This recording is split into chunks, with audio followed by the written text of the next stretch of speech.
بسم اللہ الرحمن الرحیم۔ السلام علیکم۔ احادیث مبارک۔ حضور نبی کریم صلی اللہ علیہ وآلہ وسلم نے ارشاد فرمایا کہ دو آنکھوں کو جہنم کی آگ نہ چھوئے گی، ایک وہ جس نے خوف الہی میں آنسو بہائے، اور دوسری وہ جو رات کو جاگ کر اللہ کے راستے میں پہرا دیتی رہی۔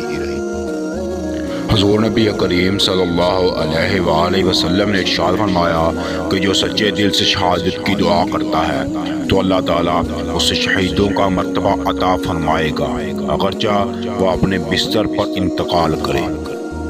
حضور نبی کریم صلی اللہ علیہ وآلہ وسلم نے ارشاد فرمایا کہ سب سے افضل جہاد ظالم بادشاہ کے سامنے حق بات بولنا ہے۔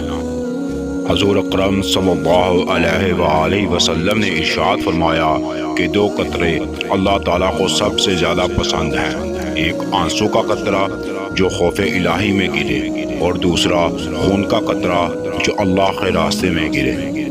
حضور اکرم صلی اللہ علیہ وآلہ وسلم نے ارشاد فرمایا کہ بہت سی عورتیں کپڑا پہن کے بھی ننگی ہوں گی، وہ خود راہ حق سے ہٹی ہوں گی اور دوسروں کو ہٹانے والی ہوں گی، وہ جنت کی خوشبو بھی نہیں پائیں گی۔ حضور اکرم صلی اللہ علیہ وآلہ وسلم نے ارشاد فرمایا کہ بنوں کے بال بنانے والی اور بنوانے والی عورتوں پر اللہ تعالیٰ نے لعنت فرمایا۔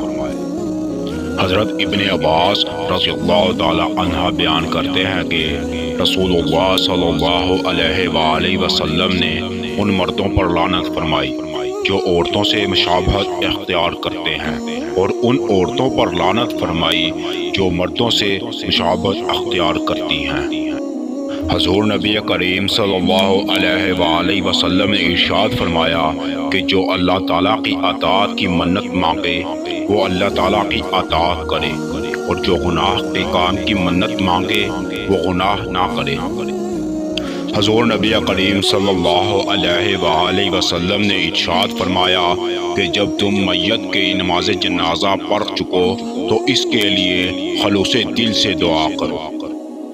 حضور نبی کریم صلی اللہ علیہ وآلہ وسلم نے ارشاد فرمایا کہ اللہ کے نزدیک بہترین ساتھی وہ ہے جو اپنے ساتھی کے حق میں بہتر ہے، اور اللہ کے یہاں بہترین پڑوسی وہ ہے جو اپنے پڑوسی کے حق میں بہتر ہے۔